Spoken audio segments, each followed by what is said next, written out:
Today we're making a highball. You'll never guess what kind of juice is in here.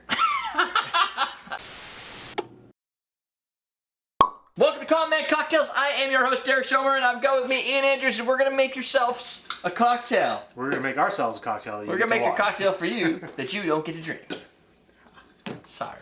Lose-lose. This is called the Gin and Orange Special. It's a 3-cocktail combination, a 3-ingredient cocktail build. Yes. It's got oranges, it's got gin, and it's got orange or citrus liqueur. Sounds like a highball. Sounds like a highball. So this recipe submitted. Oh wait, there's a producer. Sean is the producer. Yeah, you don't get in the way, no, Sean. He's right here. All right. Sean's producer. This was submitted by Matt. His name is Fanfic Rocks on YouTube, and this was submitted probably like 3 years ago or so. So it's a recent submission. yeah. By Derek standards, yes. So when I went through on the creation of this drink, I saw that it wasn't exactly these proportions. So I said, I'd really like to make a cocktail that's basically well balanced right from the start. That's just gonna work. Wait a minute, didn't we do an episode on this before? It was called How to Make Highballs or something. Yeah. Creating highballs. You got some crazy stuff. Wow, that was nice. Well, I'm glad I did that and didn't miss. So what I did is I changed this to fit what we came up with as a recommendation for highballs. When you're pairing a drink, gin and orange juice, for instance, what we found, and I don't think this is exactly like we just discovered this, it's a thing that's already been there, for a highball ratio, is 2 ounces of spirit or what was it? It was 1.5 ounces of spirit to 5.5 ounces of juice. That's if you're doing like a screwdriver maybe, or a gin and, what do we do? Gin, pomegranate. Yep. Stuff like that. We did 3, we did I think, cranberry. on that, yeah, we did 3 different ones with different spirits. This was a little while ago. Yeah, That sounds familiar. it was I don't remember. So when this drink, because I do remember that it takes a lot of oranges to get. When you asked me if I wanted to do fresh squeezed, I completely forgot about that part. The fact that how much squeezing it is. Yeah, but it tastes so much better. It does taste better. Fresh squeeze always. So squeeze ahead of time by like a half hour, not too long because it'll oxidize and it won't have the same taste. And some juices last a little bit longer. I think lemon juice tends to age better than like lime juice. Yeah, and orange juice probably is fine. And if you want to get professional, you can start using malic acid and stuff to preserve that. Yeah, make it like a citrate or make it some sort of stabilized orange. Yeah, but that's something we can talk about. That's more than later. you would do with this type of drink. Yeah, exactly. So what I did is because we had this added ingredient of the premium, we're using 03. It called for the original recipe called for Cointreau. I'm fresh out. So I'm using 03 premium liqueur. Which is this a Balls brand or no? It's De Cooper. It's definitely bottled a little nicer than the rest of the stuff. It tastes really good too.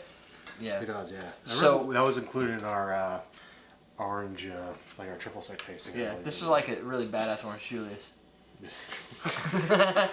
They have real tools, like not these real tools, but that aren't real tools. But they have like big presses and stuff, don't they? Yeah. But it's much better when it's hand pressed. It's like Rainbow Gin Fizz that's shaken by hand. It's so much better. It's like farm to bar. I don't know about that. Farm to bar. So he's pressing that. So what the ratio ended up coming out to in this case is I did alcohol to juice. Now we have an episode coming up this week for just cocktail balance, so stay tuned for that. That's going to just be about cocktail balance. We're going to randomly select ingredients that make a cocktail by using a specific ratio that we'll talk about in that episode. That last orange there, to get the last quarter ounce out of here. You need another orange? Squeeze. It's a quarter ounce. Squeeze harder, Ian. I think quarter ounce. I think we're gonna add ice. It'll be fine. And then true common man because cocktail ice style. tastes like orange juice. And true common man cocktail style. Sometimes you just wing it. We're just off by a little on the meniscus. And then we're going to. Oh, that's sugary. You can tell because it's growing on the edges. It's crusty. Then we're gonna add those. We'll add the ice. You could add the ice first. However, when you're doing a fresh pressed drink like this, if you notice how long it took, I forget to start the timer. The ice will be melted by the time. Yeah, the ice will be melted. Show. Woot! Woot! We got a woot from David. Nope. There's a high five coming in a second here. Yeah, we'll give David a high five virtually by giving each other a high five and feeling the pain. That was actually kind of pussy. So, so anyway. Can you lift your arms this weekend? I can. I didn't work them out. Well, so in this, work them out hard anyway. This type of cocktail, I would add the ice last. That way you know. Sure we're not going to need to stir this because we don't have freshly cooled. You know how I'm going to stir this? Do it. Just do it. Come on, do it. See? Look. That's what David said. Just do it. Come on. Just do it. Ah, my arms hurt though. Shit. Ah! Does that make up for the last one? Wow. Better. That was awesome. So there's Oh, our. I'm not going to be using that hand. Hey. It's our gin juice highball right there. Oh, I should be taking a picture. Are you, oh, look at that. Look at you being all fancy with that straw. So what you may want to do that I didn't do with these oranges is you may want to double strain them because there are little tiny seeds and stuff and maybe pulp you want to get out of there. If you're making this for like a Somebody bar, else. yeah, or for somebody else, yeah, not just everybody down here. And if you do your juice ahead of time, then it's easier to do. Yeah, you could also do your juice ahead of time. This is how I would do it. I would use like a little. We don't have any juice traps down here, like juice traps, like little juice containers. But a carafe. If you had a carafe, I usually throw some of that little sticky. We don't have any down here. They're over there. Oh, a carafe. Oh, that works too. But yeah, one of those would work. I usually put a little bit of that sticky, not cellophane. What's that other stuff? Press and seal around it, just to get the oxygen out more than already is in Like there. a Put it in the cling wrap, that refrigerator thing? Yeah. until the party. Then you can take it out. Less oxidation, yeah. Right. And But the more you it's- fill it up, the better because there's less trapped. This is 6 ounces of juice right here. So it took me 4 oranges. I mean, this may be a more viable drink if you're living in Southern California or Florida. I mean, you can buy those on every corner, I guess, for cheap. here, From what I can tell. you can have this.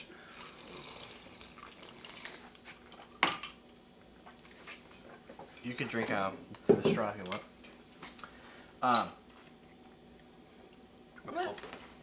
It's not bad. I like the pulpiness of of a cocktail. You'll also probably find, depending on where you get your oranges, it's going to be a little bit fresher taste to it, like almost like you just squeeze an orange in your face. That's really, I could drink a lot of that. And if you don't have to look at the label to see if you're getting an orange juice that has added sugar or not. You know, you can get the kids version of it that has no sugar and whatnot. If you press it this way, it doesn't. Right, it's going to have just the pure. Oh, it's really cold. The pure. That's what ice does. It helps out in that regard. It's cold. No, that's what it does. Yeah. No, but these weren't in the refrigerator, so No, they weren't. if you get orange juice in the refrigerator, it's going to be colder because the orange juice was in the refrigerator. This is fresh pressed. If you don't want to make fresh pressed, you don't have to. But I would try it both ways because the motivation to do what Ian just did isn't really there. If I'm sitting upstairs watching a football game And and you I'm just like, want to drink. I just want to drink. Yeah. I don't care. But So once I'll do always it, make myself a drink, though. I'll take the time to make myself a drink by myself. right, because you've done this. Yeah. That's the key. Is once you do this and then you do both side by side. It could be a long night, right? Side by side, taste them both, see what the difference is. When you have that fresh pressed flavor, you're gonna be like, that's really good. It motivates you to, when you get off the couch, to make the drink. Definitely. That way, because you're like, I know I like that one better. So I want. If I'm gonna make myself a drink, I'm gonna make myself a drink. I think we've always said this. It's always going to be better Boom. fresh. Yes. If you squeeze your lime, squeeze your lemons. Don't. But buy telling the somebody stuff. that and then having them do it on their own and going, okay, I see what you mean. It's even better if you make them both and you can compare, and you can really Right. see what the difference is. Making the other one's easy. Yeah. We're done. But this drink's taste profile is very orange forward. The gin comes in the last half. It doesn't even kick you. It's like the fourth quarter, Patriots win. Like, it's just right there. And yeah, there's not a lot of, we're using a London Dry, not a lot of juniper coming out. No, not None, really. not getting a lot of the there's- free out of that. There's a little bit of Probably alcohol. balances it pretty well. And it's simple to make. But hide the gin. There is a little bit of juniper actually, but I Not think much. maybe as you get down, depending on if bouncing the ice is stirring enough. It does. It creates little vortexes in there. The little vortex. You see the little vortex is flying all the way.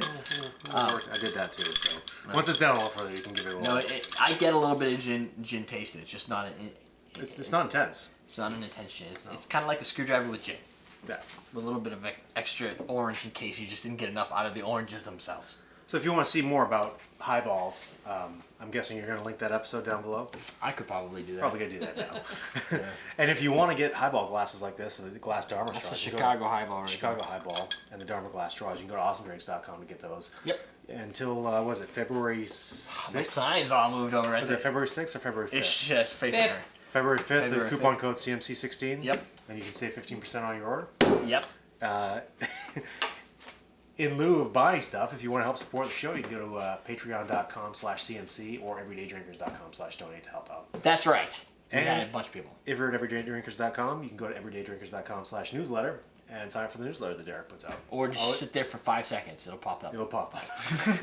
There's all sorts of good stuff. Yeah. You put some work into those newsletters. I just put out a newsletter this week because we're going to do a recipe this week with cocktails with balance. Yeah. And I needed to do research to be able to do that to at least understand. We're not going to cover as much in depth as I did in the newsletter, but I thought if I did the newsletter, then I did two birds with one stone. I can talk enough about it in the show, plus the newsletter went more into depth on cocktail balance, sweet, sours, acids, and bitters. So, and then alcohol. So it kind of gives you a little bit of everything. I also want to take a moment to pimp.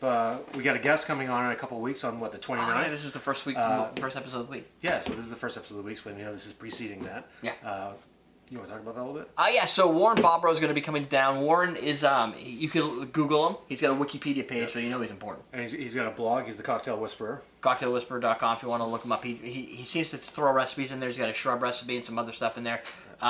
He's going to be on the show for the 29th recording, which will probably be the first week of February will be the episodes that he'll do. He's going to come in. He's going to do some tasting with us with the Niche Imports products, Mezzin rum specifically, and Stro. He's going to be promoting his new book, Cocktails with Cannabis, Yep. which is getting released on the 16th. The 16th, the 6th month, June. Yeah. So it's a ways out, but if you want to, I don't know if you can pre-order. I don't know what I'm going to do with a book. I'll buy it, but I don't have legal a lot in of New Hampshire. Yeah, but having cocktails with cannabis. If you don't want those, he does have like a library of other books. So there's you've got whiskey one books. But if you went to They're Mass, upstairs. they're looking at passing the law for recreational pot. Are they? Oh, are they? Yep. No, they're all they're upstairs on my desk. Word on the street is he's a really nice guy, so Yep. can't wait to meet him. Everybody I've talked to knows him. I'm like, we gotta have him on the show, and so perfect, Niche is yeah. gonna be helping him get down here from New Jersey to do some shows with us. So if you know what, if you leave some comments. If you have stuff that you would want to ask somebody who makes cocktails and Definitely. recipe books for a living, Let us know. Email us at dschomer@everydaydrinkers.com or ian@everydaydrinkers.com so that we can keep a list of your questions to talk to him about. right? When he We comes. can blast him when he gets here and suck some knowledge out of him. Yeah. We're gonna suck it out really slowly though, so he doesn't notice. Yeah. Haha. We don't want to hurt him. Question of the day: what is the? Is there a person in the cocktail industry that you kind of look up to as like? I mean, there's Dale DeGroff. Other than right? us, Yeah. obviously. Like we're talking about somebody else. Other people that when you're like, oh, they put out a new book or they got a new recipe book. gotcha, Jeff yeah. Berry, right? Yeah, or you follow somebody's blog because you respect their opinions and, Right. and you kind of take their words as gospel when it comes to the stuff. What is their name? Do they have a book? Do they have a website? Blog, are they bartenders? What do they do? Yeah, It could just be your local bartender. You go in there and you're always constantly impressed. Yeah. Then let us know who that is. Yeah, write Who do down in you the look up comments. to? Give us a little story about them. Let us know who they are. If they're not well known, let us know a little bit about them. Give them a little bit of 15 minutes of fame on the CMC channel. Like it. Yeah. I'm clicking like on your comment. We're done. Thank you. We got everything. Yeah. We're teaching you how to drink. No. High. Ball. No, wait. No, that's so I'm going high, Okay, so you go high. and then you can do high, and he can do balls. I'll do Okay. balls. Wait. Okay. Ready? High. High. Let's try it again.